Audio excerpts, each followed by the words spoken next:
Hello all, welcome to your weekly edition of me describing the new coffee release at Blending Room, which this week is from El Salvador. It's a washed Red Bourbon. Red Bourbon is the cultivar, and it's called Los Naranjos. Now, last week, I took 8.5 minutes to describe the previous coffee, the Pocos de Caldas, and this week I'm going to try and do this a lot faster because today is Thursday, I'm releasing this on Saturday, and in between is my daughter's 3rd birthday. I have a bunch of coffee to pack, I've got the lorry to clean down, and everything is all awry. So, welcome to this video. In it, I will describe how I roasted the coffee, where we got the coffee from, I'll do a little bit of a tasting, and I'll suggest some ways that you should brew it at home. Like with many of the coffees that I purchased, this was brought to me by Falcon Speciality, a company that I have been working with for probably a dozen or more years. Actually, it's probably more. I've been doing 15 years now. 13, we'll call it 13 years. Anyway, Matt Sealby, he's the buyer at Falcon that I work with on a weekly basis, and he does a great job at suggesting some lovely coffees for me. This is no exception. Intro done, let's talk about the roasting. Righty-ho, let's dig in. I've not roasted many coffees from El Salvador on the Loring. I think maybe this is the 3rd, so absolutely not many at all. So I had to design a roast profile that was what I thought befitting of A, Red Bourbon, B, something that was washed, and C, something that was from Central America, where El Salvador is from. So in this, I was taking on board the now more normalized pyramid heat approach, and that is a replication of some of the heat transfers that happen inside of a drum roaster, something that I was really familiar about. Now, here's a quick question.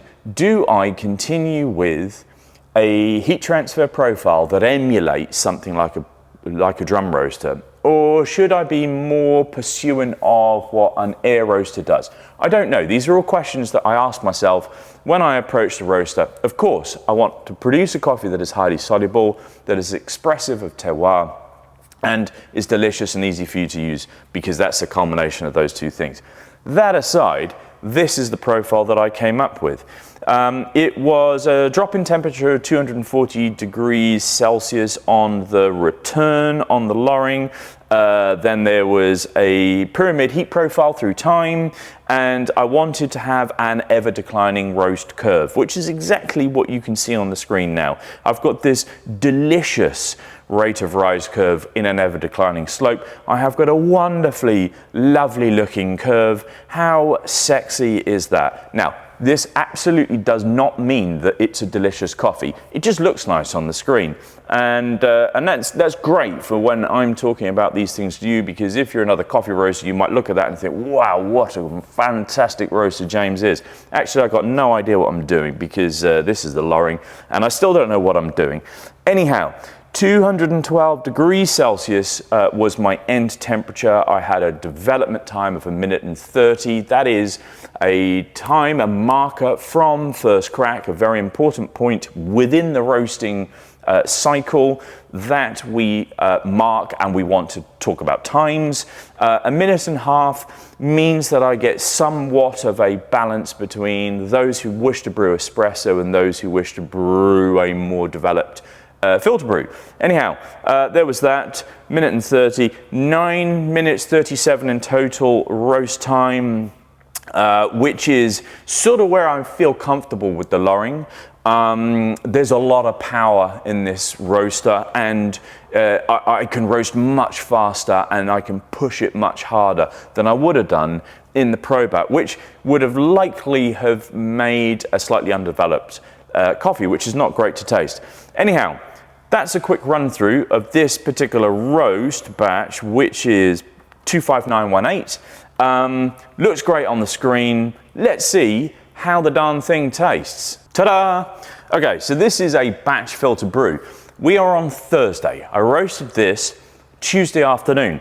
This coffee hasn't opened up, and it is not going to be the best expression of itself. However, I needed to do this film on a Thursday, so tough luck to me. Let's do two things when it comes to tasting. We're going to take an aroma assessment, and then we're going to transfer that into a taste assessment. So, on the nose, chocolates and dried fruits. Lots of dried fruits. So raisiny, that type of thing, maybe a little date-like on the nose. Smells sweet. That chocolate gives an idea of maybe what the body's going to be like as well. So let's have a taste. Right, really delightful. A nice amount of orange acidity in there, so that lifts the cup. It's a nice little sparkle. It's not too citric and too bright, but is there, so that's great. Next, there was this, like a little bit like a toffee apple, so a little bit malic, like you get the malic acid inside of a green apple, but with sweetness as well. And then in comes your dried fruit. So we'll say raisin. It's a bit prune-like as well. So there's sweetness and that skin of the prune, lovely. A little bit of tension in there too. I'm talking like I'm a foodie. I'm not a foodie at all. Well, I am, but anyway, that's a different conversation for another day. Then we get chocolates, lots of chocolates on the end. This is very typical of what I would expect of a red bourbon from a country like El Salvador. It's nice and clean and crisp, which is the expectation of a washed coffee as well. So from that rattle through, let's talk about how I would brew it at home. The flavour profiles in this really lean into full immersion brewing. Yes, this is delicious as a filter brew, and absolutely it is delicious as a filter brew.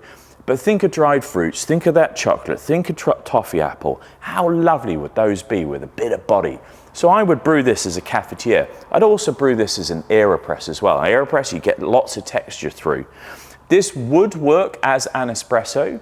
I've roasted it in such a way that you should have enough solubility to get somewhat of a delicious espresso-based brew.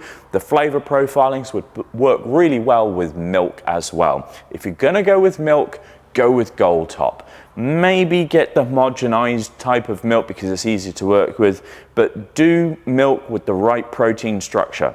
Anyhow, we would also have this as a filter. I've got this as a filter coffee now, and in the filter coffee you're going to pull through some of those toffee apples, you can pull through some of that orange acidity, but maybe you'll not get as much of the inherent sweetness that's in this cup. Right, so how about that? That was a pretty quick wrestle through. I think I've covered everything. An intro, where the coffee's come from, how I roasted it, a tasting, and how I brew it. Fantastic. Trying to rattle through this to keep this short and sweet because, like I said, it's my daughter's birthday. If you wish to purchase this, it's available online through our website. Those people who are subscribers are getting a wonderful deal. A tenner for this bag delivered through your door. Fantastic. So do subscribe. Or you can see me at Beverley Market every Saturday. A little earlier I'm closing this week, 2:30, maybe 3 o'clock, because I'm going to go to my daughter's nana's. Or of course, you can come through to the roastery. We're open between 9 and 5, Monday to Friday. And that's it. That was Naranjos. This was me. You enjoy the coffee and have a great week.